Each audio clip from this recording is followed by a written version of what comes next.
How's it going, guys? It's your boy Nothing But Bass here. You guys gonna have to excuse this little ghetto lightingness here. I'll turn off that one up top. Alright, so I'm posting a lot of videos lately. I've been on a little bit of a roll. And the video that I want to post today is how to set up your system the easy way. Alright? So whenever I say the easy way, you guys are going to need two things. Alright? This goes for doing your guys' head unit. Whenever you guys are installing the wires in the back of the head unit. Now, also yesterday I couldn't figure out what gauge wire I was using. This is, I was using this here, 18 gauged speaker wire.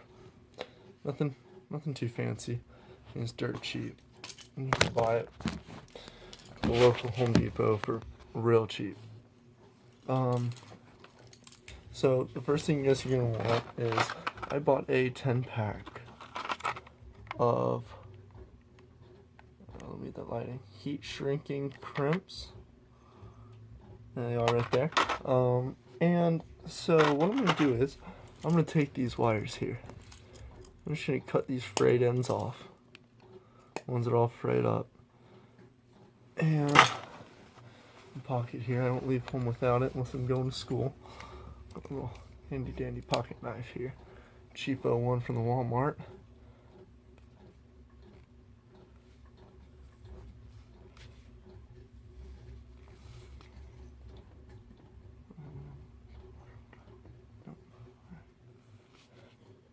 Alright, and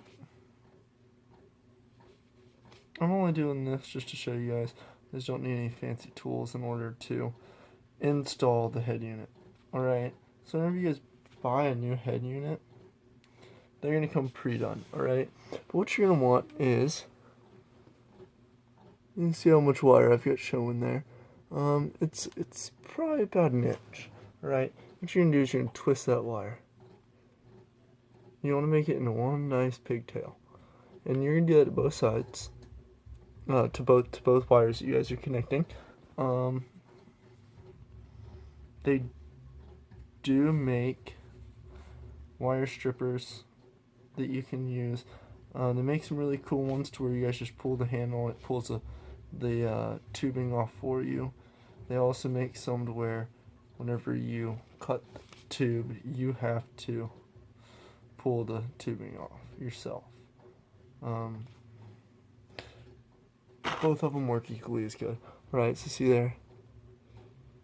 There's my second one.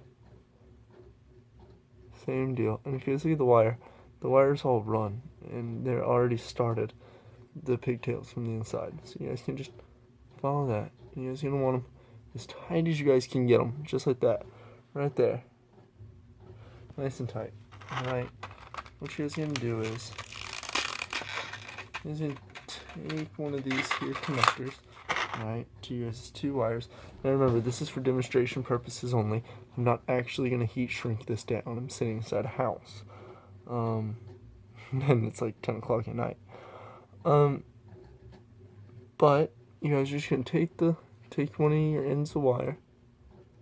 You guys are going to put it in to the heat shrink. It's alright if it doesn't go all the way in. Whenever I say all the way in, it's actually going to have a stopping point in there. Make sure that it goes into the metal tube. Inside these heat shrink pieces is a crimp that is made out of metal. Make sure this touches that metal on the inside. You're going to take your pliers, your dikes, anything. Alright, and for me, I'm going to use my pliers because they have a cutting edge on them. They work real good for crimping. And a lot of people say, oh no, don't do that, it cuts into the crimp. It pushes the crimp down pretty well, actually. We have not had any problems with any of my vehicles doing it, burning down. So, I just crashed mine into a ditch. There's a big difference. So once you guys have that there nice and secured down, you guys are going to take care of the wire. Now remember, for demonstration purposes only, I'm using the exact same wire. I would never do this if I was rigging a system. You guys are going to have your guys' main power wire that is coming off of your wiring harness for your head unit to, alright, on my head unit, there's these little things here. You guys can see I soldered mine. Soldering gun's a little bit more expensive. I actually used a soldering iron on mine. But now you guys could take these. Alright, and so you guys would just connect them like that. But you guys are taking these crimps and you guys are doing it. The same deal with the other side though. You guys are actually just going to take it and put it right inside of the other little harness. Well, the other side of the crimp, more or less. And you guys are going to crimp those together.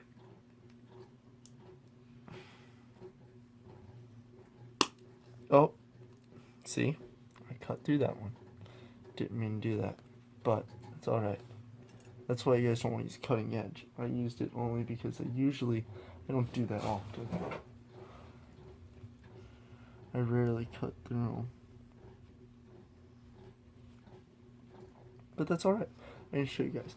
Now, let's just pretend like I didn't cut through that real quick. They would be connected like so. Like so. Alright, they'd have a wire coming out of each end of it. Let me get this thing into focus here. Sorry, guys. This would have a wire like that, and a wire like that. You guys are just heated up. You guys can use hair dryers. You guys can use just about anything to heat it up. I like to use a lighter. Just run it across it nice and fast and get that thing to seal right down on top of it. Now if you see here, here's the end of that wire. And I mean, right, all the wires connect into there, and that is what your crimp is gonna look like right there on the inside. Now, a crimp, it's a strong crimp. You're not pulling that thing off anytime soon, which is the great part about a crimp. Now, the downside to a crimp is that, yes, you are going to lose power through those crimps. They create weak points, and they actually pull power.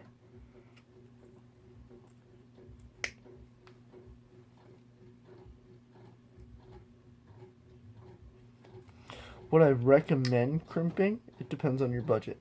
If you guys are on a dirt cheap budget and you guys don't really have anything else to use, you guys don't have a soldering gun at your disposal, soldering iron at your disposal, or solder and a torch.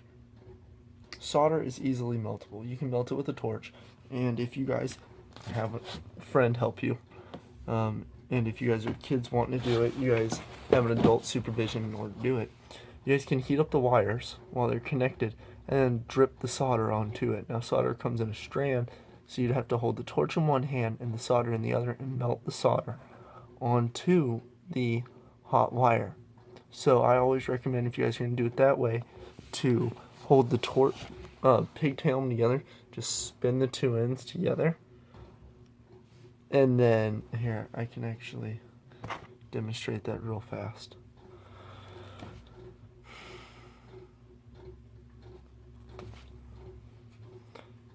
Hang on a second. Sorry, guys. Alright, so there's that one there. I'm going to do this one here real sloppy.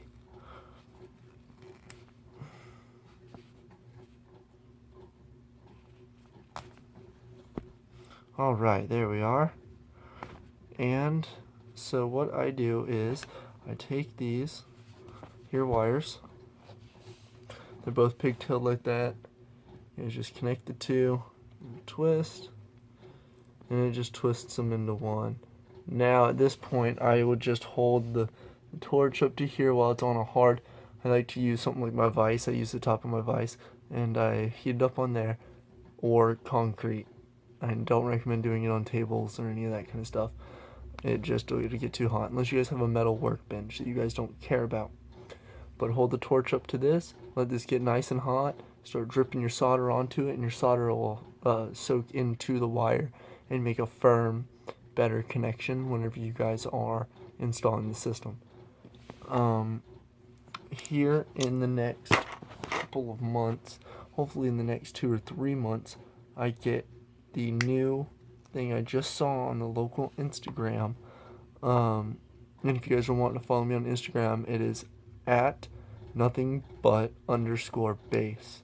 One of the guys I follow, he has the Down for Sound shop, and he found a new type of audio connector. It is a magnetic audio connector, and I'm really excited. I'm going to do a review on those hopefully here in the very near future. I'm going to hit him up, let him know that I have a YouTube channel and that I would really like to do a review on them. We've got a couple of cars that we'd like to put them in. So hopefully you guys will see that soon. But like I said, guys, if there's a particular system you guys are wanting to see, leave it in the comments below. I will check my comments once a day, maybe less than once a day, maybe every other day, but I'm gonna try to start checking them at least once a day. Guys, go ahead and leave a comment below. Remember, you guys want heat shrink ones, and they aren't just red, they come in every other color, the rainbow. It just depends on your guys' gauge wire. So if you guys have any questions, feel free to DM me through Instagram. Shoot me a private message, say, hey, I got this going on. I'll most likely give you guys my number, or I will just tell you guys straight through there what to do. And we might build a video chat and let you guys know, hey, this is how you guys gotta fix that. And this is what you guys gotta do differently to that vehicle. So go ahead and leave a comment below how you guys like the videos so far. Give me some ideas for future videos. And as always, don't forget to hit that thumbs up button at the bottom. Subscribe to the channel, and next time I'll have a little bit different lighting. Hopefully. Because this lighting I am not liking. So, yeah. So I will see you guys next week. And next week we'll be doing a thorough run through of hopefully my buddy Chase's system. And I also have a buddy that's got an F-150 like the one that I told that we're going to do. So, hopefully I'll see you guys next week. Don't forget to hit like, subscribe, and it's your boy Nothing But Bass, and I'm out.